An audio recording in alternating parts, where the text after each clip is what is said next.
Today, we are diving deep into the epic, often brutal, and always brilliant history of Paris.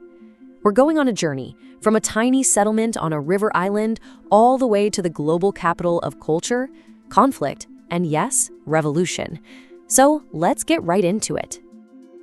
I think this quote it nails the soul of Paris. This is a city defined by a dramatic, constant cycle. Kings and emperors build it up, revolutionaries tear it right back down, and then artists and visionaries come along to remake it again and again. That's the real story we're telling today. Creation and destruction, ambition and fury, all carved right into the city's stones. So, where does a story like this even begin? Well, we have to go all the way back to the start, where the city's DNA, this instinct for survival, was forged in its very first trials against invaders and empires. Okay, so let's run through the early days because a lot happens, and it happens fast. It all starts out as a simple settlement for a Celtic tribe, the Parisi. Then, boom, 52 BC, the Romans show up, conquer the place, and build their own city called Lutetia. But when the Roman Empire starts to crumble, it's actually a woman, Saint Genevieve, who rallies the people to stand up to Attila the Hun. Pretty incredible. And by 508 AD, it's finally called Paris and becomes the capital of a whole new kingdom under Clovis I. It's a story of constant, non-stop adaptation. But just surviving was never, ever guaranteed. In the 9th century, Vikings came sailing up the Seine, and they were not there to trade. They were there to plunder. And this number, 7,000 pounds of silver and gold, that's not a victory price. That is straight up extortion money. It was a massive bribe paid to the raiders just to get them to leave. It was a brutal lesson for the city. If you want to survive, you'd better build some stronger walls. Moving into the medieval era, we see Paris just explode into this intellectual and religious powerhouse, a shining light for all of Europe. But this golden age is about to be met with a catastrophe so huge, it almost wiped the city clean off the map. In 1163, they break ground on Notre-Dame. Just think about it, an audacious masterpiece of Gothic architecture that seemed to totally defy gravity. At the exact same time, the University of Paris is taking shape, pulling in the smartest people from all over Europe and turning the city into this incredible hub of ideas. So you've got these two massive forces, faith and intellect, building Paris into a global player.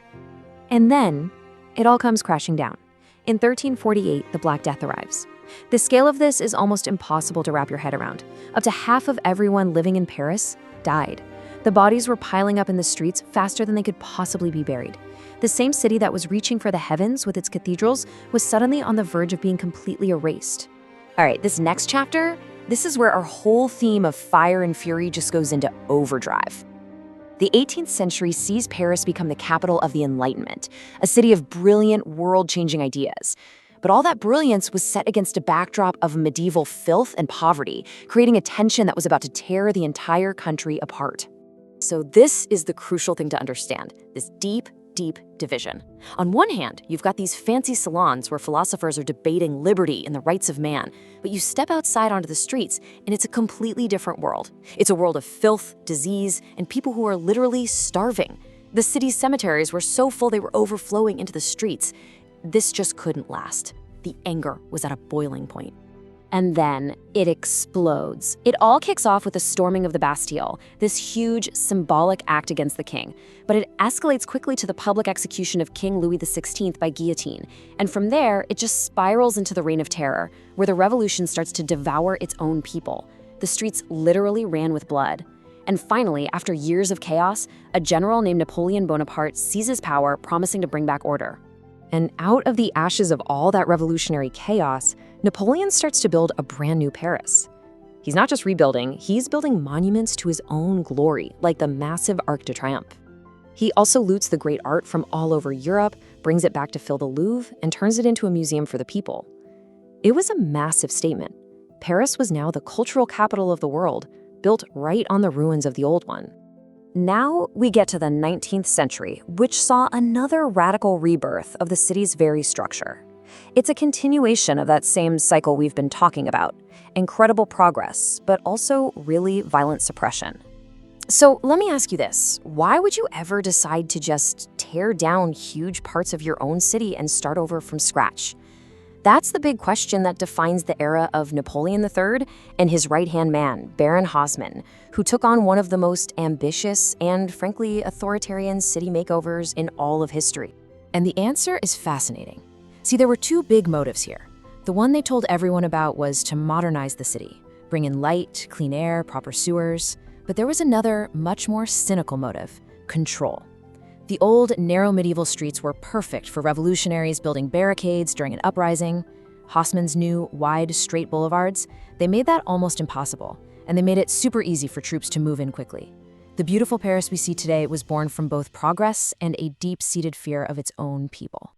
So after this radical surgery on the city, you get the Belle Époque, the beautiful era.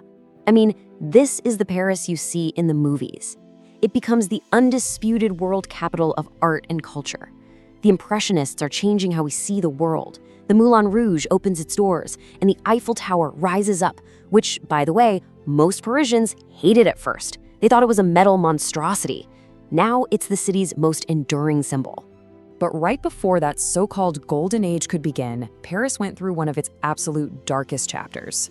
In 1871, a radical socialist government called the Paris Commune took control of the city. The French army's response was swift and unbelievably brutal. In a single bloody week, they slaughtered up to 20,000 Parisians in the streets. It is a horrifying reminder of the violent reality that was always simmering just beneath the glamorous surface of the Belle Époque.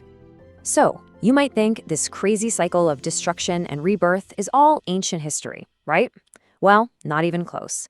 As we move into the modern era, we see this pattern continuing to define Paris right up to this very day. I mean, just look at this rapid succession of modern traumas.